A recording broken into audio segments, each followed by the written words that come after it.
Welcome back, everybody, to the 15 Minutes of Flame podcast. I am your host, Paper Drew, and I wanted to go ahead and start this podcast off by saying thank you to everyone who has messaged me, who has emailed me on all the different platforms that this podcast is available, and such the positive feedback and all the support and everything. I really appreciate it. Those who have followed the podcast from Instagram, whether it be Facebook, whatever outlet you have found my podcast on, I appreciate it. This podcast wouldn't be possible without the support of you all. And I just again, I just want to say I appreciate it. And I really mean every time that I close out the podcast, whether it be, you're a new listener or you've been listening since the beginning, I really do wish you guys nothing but blessings and positivity in your life. With that getting out the way, there's a lot of things I want to touch on this particular podcast. Not so much a lot of things, but there's the same subject, but different areas of that particular subject. So we're going to go ahead and talk about the Yeezy release this past weekend. We're also going to talk about the Jordan release this past weekend. And for any of you who follow me on social media, whatever outlet that is on, you know that I am a big sneakerhead. I do like sneakers. I do like footwear. That's one of my hobbies. It's also something that I use as a business outlet as well. So I do, kind of have some kind of experience with sneakers. I'm not a guru, and I can't tell you when every sneaker first released, the ins and outs of all of them and everything like that. But I can tell you that I am knowledgeable to a certain degree on sneakers. So I want to go ahead and touch on that release. I want to touch on the Jordan 3 release. I want to touch on the fact that a lot of people have reached out to me and asked me, did I go ahead and win a pair or did I go ahead and buy a pair? I also want to talk about why certain releases are not selling out as anticipated or resale price. If you're a sneaker person, you're a person that's in the community, you know that resell or reselling sneakers is a big thing. It's one of the biggest things in the community is people buying the sneaker at a lower price and, selling it for a higher price. And of course, that's just business 101. You buy low, you sell high, pretty much with any investment, period. So I want to go ahead and touch on the subject of people asking me why a particular sneaker, the Yeezy 350 V2 Butters in particular, on this certain episode, is not reselling for as high as older models, and where I think personally I see the Yeezy line going in the future. So stay tuned for that after the break. I'm going to go ahead and jump right into it. All right, guys. So first and foremost, before we get into the specifics or the particulars, I want to go ahead and just put a disclaimer out that this is obviously my opinions, my views. Don't have any insider information from anybody.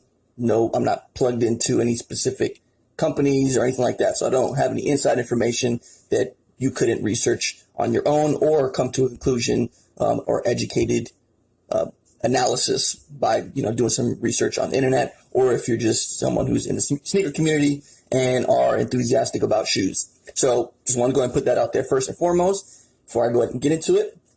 And getting into the subject, while there was over 30 sneakers that released over this past week, which I know is crazy because it seems like an overabundance or crazy amount of sneakers that dropped, which it really is. But we're just going to go ahead and touch on the first, on a few of them. So obviously, first and foremost, the biggest release for most people was going to be the Yeezy 350 V2 Butter release. And this release, I don't want to really say it kind of came out of nowhere, because at first there was a lot of buzz and chatter that the 350 V2 creams were supposed to restock, which, as we all know, they came out last year. Around the same time last year, there was a ton of them, and that was, at the time, one of the lowest reselling Yeezy 350 V2s.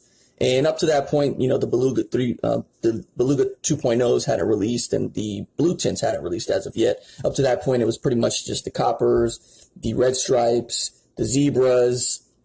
The Yeezys hadn't even released at this point as of yet. So there was only, a certain amount of V2 colorways that were out there. And the creams were, at the time, one of the most produced ones. Also one of the ones that a lot of people kind of were, it was kind of a 50-50. You loved it or you hated it. It was a monochrome white shoe.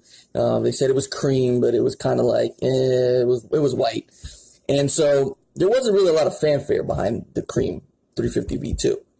Fast forward, past the Yeezy release, which a lot of people call the McChickens, which was the frozen yellows. Then you had the Beluga 2.0s, and you had the blue tints to finish off the year. So the cream 350s were supposed to drop, or they were rumored to drop around this time. So June, July, there were supposed to be creams that came out. There was also another colorway that was rumored to be releasing, which was at that time going to be this colorway that did wind up dropping, which was the Butters. So the Butters wound up dropping. Then there was another rumor of a third one that we're supposed to be releasing, which was the Sesames, which was the Sesames are now, they're like kind of a darker gray, but they're not really as gray as the Beluga 2.0s, but most of you guys know what I'm talking about here. So those three were supposed to drop for the summer. All of a sudden, the creams were pushed back. Then the Sesames were pushed back. And so all we had was the Butters now. And a lot of people were kind of hyped, I think, more for the Sesames because it had more of a, I don't know, it had like a different vibe to it. It just looked all around like a better shoe, in my opinion. And I think most of the people's opinion as well. I think they're still kind of hyped up for the Sesames. So the Butters were kind of, I think, more of a consolation prize for those of, who didn't get them. The creams were probably the least on anybody's list and out of the three of them. But, the Butters wound up releasing at this point now by themselves. The Butters, they're more, I could see why Adidas, if they were going to drop the Butters and the creams at the same time, why they didn't. It's pretty much a similar shoe. It's a monochrome shoe, not really too much to it. And then at the heels of dropping the frozen yellows, which aren't as in demand, it's a hype shoe, obviously, because it's one of the least produced Yeezys at this point. It's still a hype shoe. A lot of people like to flex with it, but it's not like the Beluga 1.0s. It's not like the Bread V2s. I don't even think it's like the Red Stripes, or even, I would dare to say that I think the Coppers are probably a little bit better than those as well. So, it's one of those things where the Butters, people ask me, hey, did I get a pair? I did. I won a pair, but it's kind of like I made a business decision. I'll get on this in the next section here, in the next segment. But I just wanted to touch on that when it was supposed to release, when they wound up releasing, kind of give you a backstory if you didn't know, so that you can kind of understand what's going to unfold here coming in the next couple segments.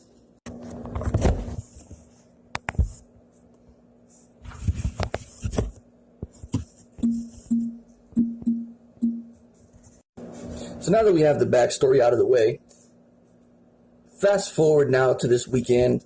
We had people who were getting Butters early, but they weren't going for much. So if you went on like Go or StockX or eBay and were looking for a pair of Yeezy 352 Butters, you probably could find them for pretty cheap, comparable into the market. When you're looking, you probably were looking at 340, 350, and that was probably around tops. That was the max that I saw at the time that I was looking.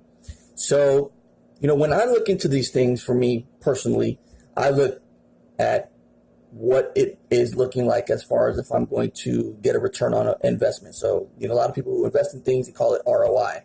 So, I'm always looking on a return on investment. Yeezys in particular, they've always had the potential to make money, whether you hold on to them for a little bit or whether you enjoy them yourself and then go ahead and resell them on the secondary market as pre-owned.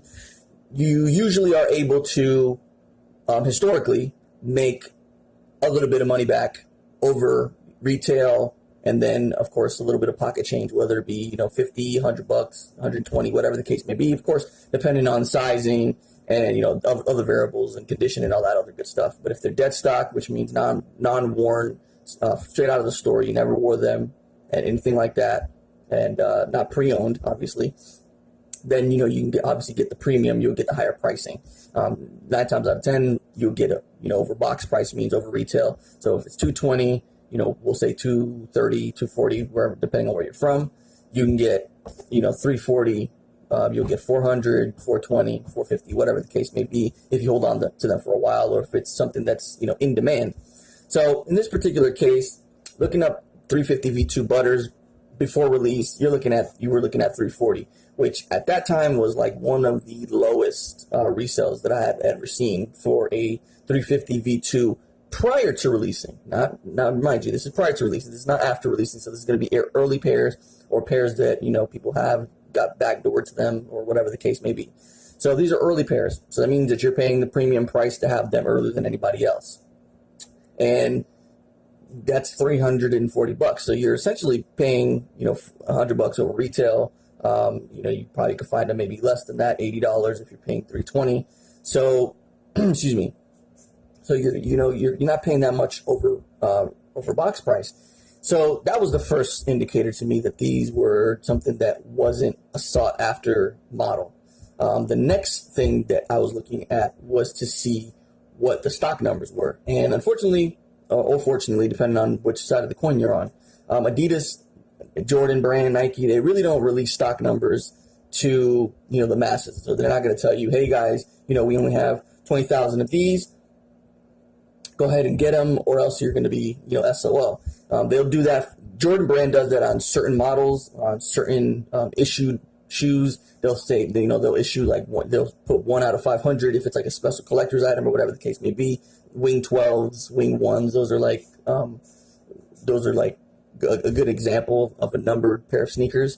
But Yeezy, they don't tell you that there's only a certain amount. So there's only rumors and, only what you hear on the secondary from people who, could just speculate that there was 37,000 pairs that were loaded on Adidas. And that's stock numbers just from Adidas.com. That doesn't count Foot Action, Foot Locker, Champs, Finish Line, all those other retailers that actually got pairs, boutiques. They don't count those as well. So, you can only go by the Adidas, how many SKUs or how many shoes they placed online for sale. So there was the number of 37,000, which was less than the blue tints and less than the Beluga 2.0s. So that's another thing that I was looking at, seeing that there was less amount of these that were going to be loaded on Adidas.com, yet these were still going for less early than any other Yeezy, even the creams. So if we're looking right now, we're looking at 340, right? This is before release. Now, the day that everybody receives confirmations, which is Friday, so you'll know whether you got a pair confirmed from Finish Line, Foot Locker, Foot Action, Champs. You'll know that Friday. They'll call you, or you'll get, through the app, they'll tell you, hey, we got your pair, you want a pair, confirm that you want to pick them up, and you're reserved. So that's a guaranteed pair. That happens around Friday evening. At that point in time, everybody, or the market, starts getting flooded, and you'll start seeing eBay posts, you'll see Instagram posts, you'll see Twitter posts, you'll see every post in the world, Facebook group posts, every post in the world. Everybody now is going to try to start offloading their pairs. That's just how it goes. Believe me, this is no different than any other release of any other shoe. It's just that Yeezys obviously have been historically done well in secondary markets, so people are going to try to make their money, which is nothing. There's no problem with that. The only issue is that it was already so low to begin with at 340 for early pairs that now people who are trying to make a decent return on investment, now they're undercutting each other. So now it's going from 340. Now the next guy wants 330. Well, the next guy, he's maybe only getting one pair, so he doesn't care. He just wants to get some kind of money. He's going to go 320. Guy behind him, 310. Guy behind him, 305.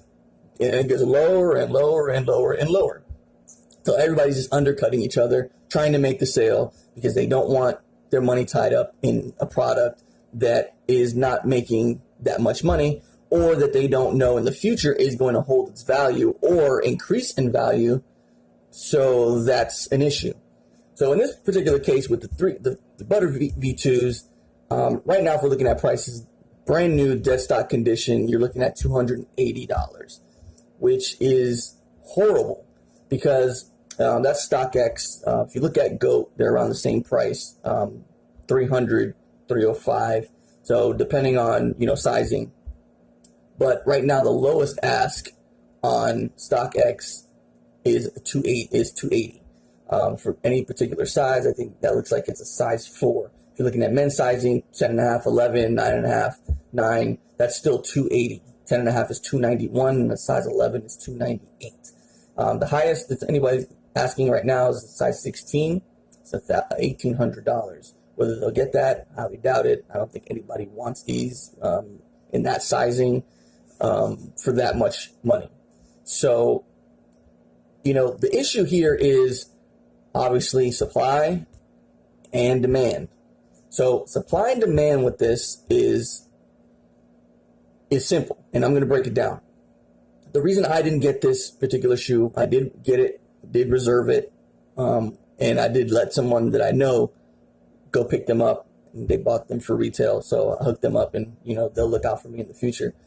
But the thing is with this is that the Yeezys, Jordans, sneakers in general for sneakerheads, I'm not talking about mass quantities, amount of shoes, just the everyday sneaker, that it's a niche market already, right? Or niche market, however you want to say it. But it's a niche market already. It's not a cheap item to acquire. It's, $220. That's before taxes. So depending on where you live, your taxes are different. So you could spend anywhere from $235 to anywhere to $250, $260, depending on where you live. So it's not a cheap investment. It's not something that you're putting in, $50 to make 100. It's not something like that. It's something that's very expensive to jump into. So a lot of people who are not really well versed into it, and that's the issue that, since there's so many now, and it's such a saturated market at this point, I'm looking right now, and there's over in the top row, I'm looking at over 10 V2s already, between the blue tints, the blue 2.0, zebras, creams, core black, red stripes, white Oreo stripe. You got breads, frozen yellows, the original belugas. Then you go down to the greens, then you go green stripe, then you got the coppers. So there's a lot of V2s that they've dropped. That's over 12 pairs of different colorways, I should say. So that's a lot of different colorways. When it was kind of, 5 or, 4, 5, 6, it was like, okay, well, you can still kind of squeeze your money out of them, man, especially before restocks as well.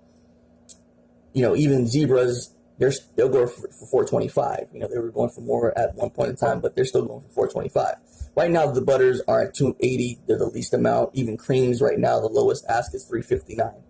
So you can kind of see the difference. And the thing is that it's a niche market. It's a niche shoe because it's not something that's for everybody. Not everybody likes the look of the V2s. Not everybody likes that knit look. It's not really a structured shoe. You kind of got to fashion that when you wear it. For most people, they don't like the way it looks on feet. If you have a big foot, it kind of looks weird.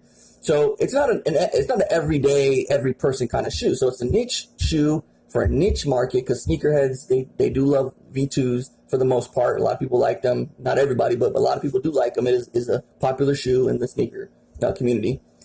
And the price. So you take that, and at first, you have a niche market, you have a niche shoe, with niche numbers at a niche price, which is fine because then those things, it fits that niche.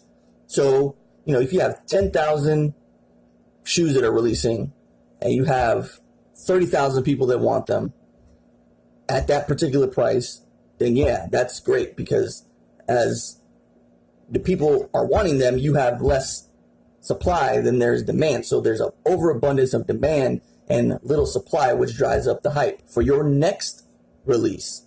So now what happens is, for the people who missed out on the previous release, they're going to try again for this release. That other previous release goes up in price now because there's still the same amount of numbers of them.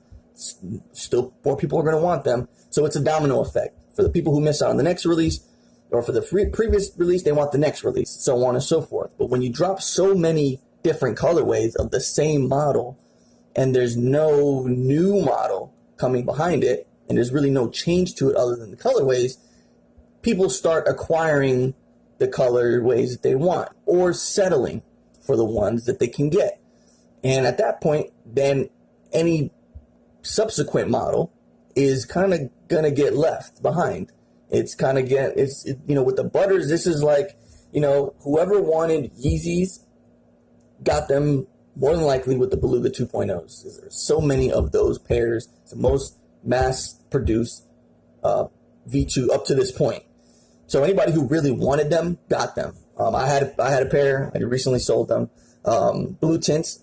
Anybody who didn't get the Beluga 2.0s had a chance with the blue tints.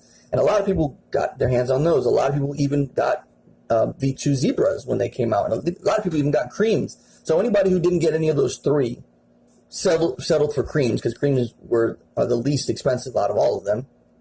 Also the least desirable up to this point. So people settled for creams, and they got creams. People got Beluga 2.0s if they really wanted, or people got blue tints if they really wanted. So it's kind of like, at this point, anybody who really wants or who has wanted Yeezys, Yeezy V2s, has had a pair of Yeezy V2s or has a pair of Yeezy V2s. So then it just becomes, it's just the same thing over and over and over and over and over again. People get tired of that, and then that's where you run into the butter issue, which now Adidas has this issue on their hand, which is not really an issue for them because they've already sold through all their stock. They've sold to Foot Locker, Champs, and that's, once you buy from Foot Locker, Foot Action, Champs, those retailers, essentially they're resellers, Adidas already has sold all their pairs. They don't care. They've made their money regardless whether, we think in the sneaker community that a shoe is hyped up or whatever the case may be. They're not worried about the resellers. They're not worried about the secondary market. If a pair of butters goes for less than retail at any point in time, they don't care. They're on to the next colorway. They're on to the next model. And, they're going to still continue to do business as usual. Kanye's, his mission has always been to have, a Yeezy store. So it's kind of, like a Jordan, like in Foot Locker or Foot Action. Foot Action has a, Jordan 23 or Flight section of the store. He wants that essentially like in an Adidas store or just a standalone Yeezy store where it's all Yeezy merchandise and shoes will be on the shelf. So, and then of course you have the Desert Rats that keep dropping with the Yeezy 500s. And you have, there's so many other Yeezy, the Calabasas, you have those. So you have different shoes from Yeezy that are dropping as well that are kind of, getting into the market as well for people who don't want to spend, $400 or $500 on a pair of V2s. You have the 500s that kind of snuck in there. Then you have the Wave Runner 700s that also are, so it's cannibalizing its own market there. So anybody who likes Yeezys, they're kind of cannibalizing their own market and on the secondary market. Again, like I said, once they've already sold their stock, they've sold their stocks. It doesn't hurt them at all. But for the secondary market, anybody who's looking for it as a return on investment, it's not a good return on investment at this point in time. So I didn't pick up my pair. If you picked up a pair to go ahead and try to flip them or resell them, unfortunately, it's not the pair for you. This is not the one you're going to make a ton of money on. If you're making $280 after fees and everything, it's a blessing at this point because people are selling them for $280, and you're making less than retail at this point after, you 10% after shipping, or if you're doing, PayPal, 2.9% shipping is, $10-15 depending on where you're shipping to, 2.9% plus your 30 cents, whatever the case may be, you're breaking even or you're losing money. And in an investment, you never want to lose money unless you want to just get rid of it. So unless you got a whole bunch of pairs. I mean, if you got like 9, 10, 11 pairs, then you're getting 20, 30, 40, 50 bucks on top each pair. Yeah, that's fine. But if you think about it, if you got 10 pairs, you're paying $2,100, or 9 pairs, you're paying $2,100, and you're making $300 or $400, depending on what you're what you're selling them at. And that's not really a good investment. Spending $2,000 to get back $300 is not a good investment, in my opinion, especially depending on, everybody's undercutting each other, how long you have to sit on them to get rid of them all, the demand of them, what people are willing to pay, because customers aren't stupid, obviously. If this is a niche market. So people who are searching for these shoes, they know what they're going for on the secondary market. They know that it's not a popular model at this point in time. They see that everybody's undercutting each other. So they're going to try to get the best deal that they can. And that's not a knock on any customer. That's just simple negotiation. That's simple economics. You want the best deal for the cheapest price. So, best bang for your buck at this point. So, at $220, paying $230, you're selling for $280. Unless you have a whole bunch of pairs, you're not going to be making a lot of money. So my suggestion would be, and I know it's a little bit after the fact, but if you have a bunch of pairs, just, offload them. I don't see this model or this colorway gaining any traction in the future. I'll be honest with you. You have the Sesames coming up towards, we're already in July. I think they're coming out in September or October. And you have Zebras restocking, if that's a true rumor. Then you have Creams restocking, if that's another true rumor. These are getting lost. These are going to get lost in the shuffle, man. These are not going to go up. Okay, that's just as simple. Just put it that way. These are not going to go past any of the ones that are already out there. If these get to $359 like the Creams have, I'll be highly surprised. I can see it, but just imagine, right? Just think of it this way. Anybody who right now is selling them for $280 on secondary market. This is if you've purchased a pair and thought about flipping them or thinking about flipping them. And they're already at $280, right? This is with people who have them in hand, which means that they purchased them from Foot Action, Foot Locker, a retail store, Adidas, whatever they call, boutique. They have them in hand, ready to be shipped out. Because with this, StockX Goat, you have to have these items in hand. eBay, even those particular listings that have them listed at these prices, have them in hand, ready to ship. So people don't want to wait for sneakers. Everybody wants them now. That's just the way it is. It's the way of the world now. These people have these shoes in hand right now, and they're asking for $280.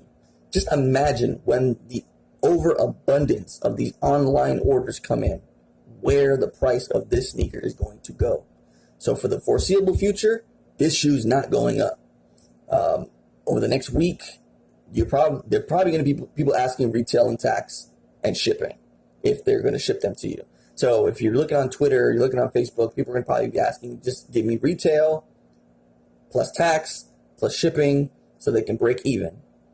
There's going to be people on Facebook Marketplace. There's going to be people on Twitter, Instagram. I'm going to imagine that they're going to be selling 1, 2, 3 pairs at a time, or they're going to be asking for, they're trying to make bundle deals for you.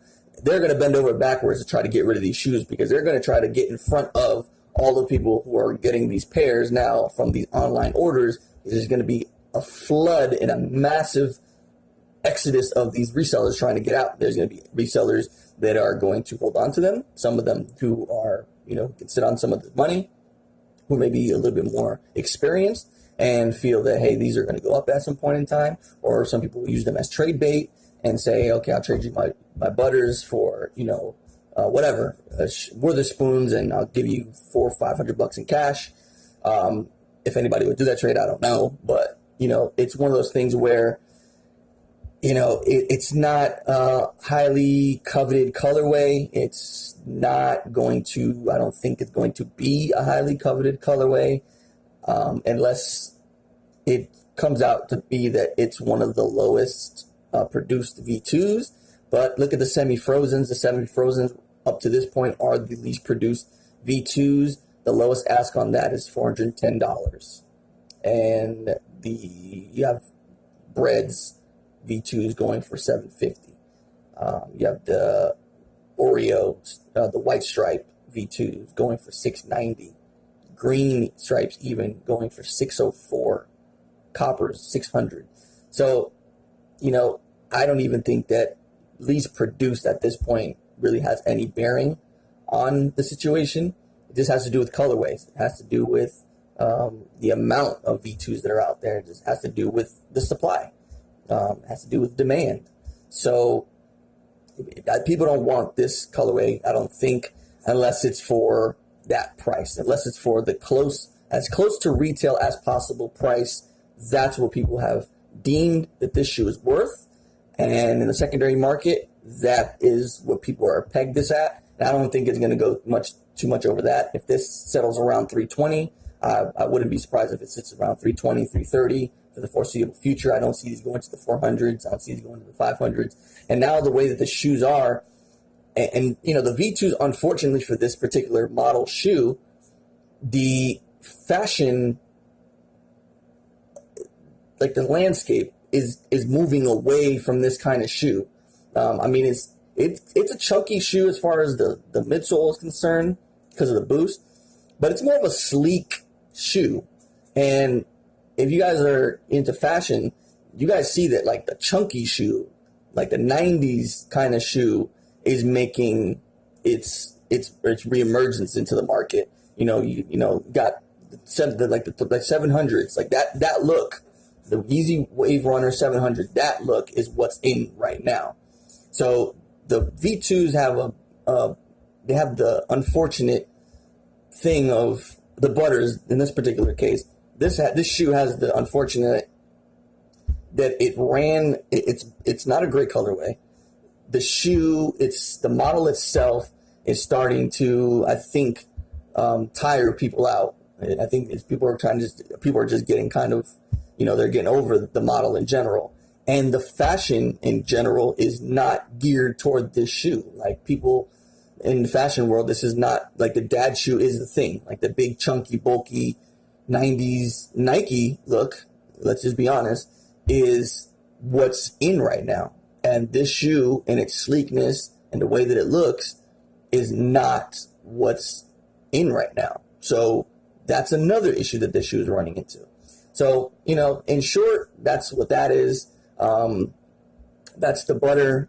You know, other than talking about it more, you know, to death, there's nothing really much more to say about it. If you guys have any, you know, insight on it, or you guys have any questions, comments, concerns about it, please let me know. You guys can drop me an email. My email is in the description as always. Or if you are on the Anchor app, you can go ahead and drop me a message. I'm going to go ahead and go into the next segment really quick. Touch about some of these other shoes that dropped over this past weekend, and then we'll go ahead and close this out. So just to touch on a couple of the other releases that dropped this weekend, or this Saturday, I should say. You have the Jordan 3 International, which was like kind of like a cream looking shoe. Had some red, white, blue accents on it. One of the shoes has a signature of Michael Jordan on it. So you had those released. You had the Levi 4s dropped, there was a white pair, there was a black pair, and then you had the Kyrie 4, the Uncle Drews. So you had those drop, and you had the Just Do It pack that dropped, I believe dropped on Saturday as well. The Air Max 1s, and then you had an Air Force 1. You had Air Max 1s that dropped in women's and men's, and then you had the Air Force 1 lows that dropped in men's and women's as well. There was an orange pair, a white pair, then you had the same thing on the Air Forces. So that rounds out this weekend of releases. Right now, I think out of all of them, the white Levi's are reselling for the lowest ask on those is $449. Then you have the black Levi's going for $320. Then you have the Air Force lows and the Air Maxes going for a little bit above retail. You have the Jordan 3s lowest ask under retail. So, you know, that's that. The Jordan 3s, I think they're okay. They're not the best. They're all right. It's a consolation prize for those who didn't get the other ones. I think, what were those called? I think those were the Korea Jordan 3s. Those were Yeah, those are going for a lot of money. Those I think are going for like 1,000 or something along those lines. Yeah, the Jordan 3 Soul, those are going for about $1,100, and those have the Korean flag on it. So that's like a consolation prize for those. I don't even think those should be worth that much money. But again, it's a limited colorway. Yeah, off-whites obviously going for a lot of money. But how do I feel about the threes? They're okay. Not a must-have. You probably could find them. Those are outlet-bound. I'm sure you'll be able to get them for less than retail down the line. Probably not too far down the line. People who bought them maybe thinking they were going to maybe make some money off of them. Probably not going to make too much money off of them. Even the Levi's, I think they were $220 or $250 retail. And those are going for $320. So if anybody really wants them, you'll be able to have them, put it that way. So if you really want them, if you want a men's size 8.5, they're going for $350, size 8 $335, size 10 to $340, 10.5 is $335, which is not too bad considering that they are a limited shoe and they were $225 retail. So that's right in line with like how a Yeezy is reselling. But even the Butters are doing worse, and I think that the Levi's are probably more of those out on the market than these Butters. And it just goes to show you that what Jordan Brand and Nike is doing is I think they weathered the storm well. I'll touch on this on a different episode. I don't want this one to run too much longer, but I think they weathered the storm well. They weathered the Adidas wave well. They stuck to their guns. They kept doing what they were doing. And, then they came out with their off-white. And don't think that, in 2018, Jordan just decided to do off-white stuff. No, Jordan, they do these things, years in advance, year in advance. They say, okay, we're going to plan for this shoe, release it in this certain time frame. And, they drop the plans and, they get them into production and these shoes are released. So it's not like they just decided to do these things this year. No, this has been in the making. They just, they weathered the Adidas wave. When the Yeezys came out, at first the V2s came out, they were, it was crazy hype. Ultra Boost was crazy. NMDs was crazy. All that, anything that had Boost in it, everybody wanted Boost. Nike stuck to their guns. They kind of answered with the Vapor Max. They started dropping Air Max 95s again in good colorways. They started dropping Air Max 97s in colorways. They went into their catalog and started dropping a whole bunch of shit on Adidas while Adidas was still in its wave. But the thing is that Nike has a more vast catalog and a richer heritage to pull from than Adidas does. And Adidas was just putting Boost on everything. They put Boost on Stan Smiths, for Christ's sake. So that just goes to show you they were putting Boost on everything. Like there was enough. I don't think there's been a model out that doesn't have a Boost version of the old Heritage model. By Heritage model, I mean like an older model, and they just retool it and put Boost on it. I don't think there's one model they've not done that to. So Adidas did their thing. They're still, with the Yeezys and the Boost, that brought them up from where they were, and now that brought them into discussion. And they're at a great place. I'm not saying that they're at a bad place whatsoever, but they're running into now the same issue that Jordan Brand ran into a few years ago when they did the years of the threes, they did the year of the twos, the years of the fours. They just dropped so many of the same model in just different colorways that some colorways are not as coveted as other colorways. And unfortunately for the Yeezy V2 brand is that they don't have an OG colorway. They just have the Belugas. But if the Beluga 1.0s were to go ahead and restock, I'm sure people would buy them, but that would bring down the price of the original V2, of the original Beluga to 1.0s. So, I mean, in a few years, if they decide, hey, we're going to drop red stripes again, we're going to drop bread V2s again, or we're going to drop Beluga 1.0s again, yeah, that would, I think the old Beluga 1.0s would still have some value, and the remodeled version, not remodeled version, but the restocked version or the re-release version would also sell well because people want that pair, but they're restocking a year from the time, like they did with the Pirate 1.0s.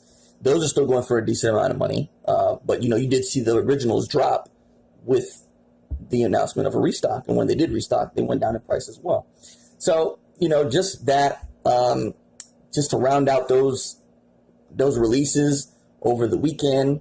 There wasn't anything really crazy that dropped this weekend. Aside from, if you think about maybe the Levi's, what's upcoming, I don't think that there's too much that's upcoming that's going to be really too hard to get. I'll be honest with you. July is usually a good month for sneakers. Whether they drop something that people are not expecting, it's possible. And I guess we'll see when that happens, what's going to happen with that. UNC, I think they're supposed to be dropping sometime, but I'm not 100% when that's supposed to be happening. But again, man, I appreciate everybody who's listening onto this particular episode. If you guys liked what I had to say, hated what I had to say, just let me know. Again, my contact information is in the description as always. All my social media stuff is in the description as always. Please, if you're listening on the Anchor app and you want to go ahead and join the conversation, please do not hesitate to go ahead and drop me a message. I try to go ahead and get back with everyone. Might even be placed and featured on the episode. So, as always, this has been your 15 minutes of flame. Ran a little bit over, but there was a lot to talk about, so hopefully you enjoyed it. And I am your host, Paper Drew. And as always, I appreciate the love, the support, even the constructive criticism. I enjoy that as well. And as always, y'all stay blessed. The podcast you just heard was published with Anchor. Got something you want to say to the creator of this show? Send them a voice message using the Anchor app, free for iOS and Android.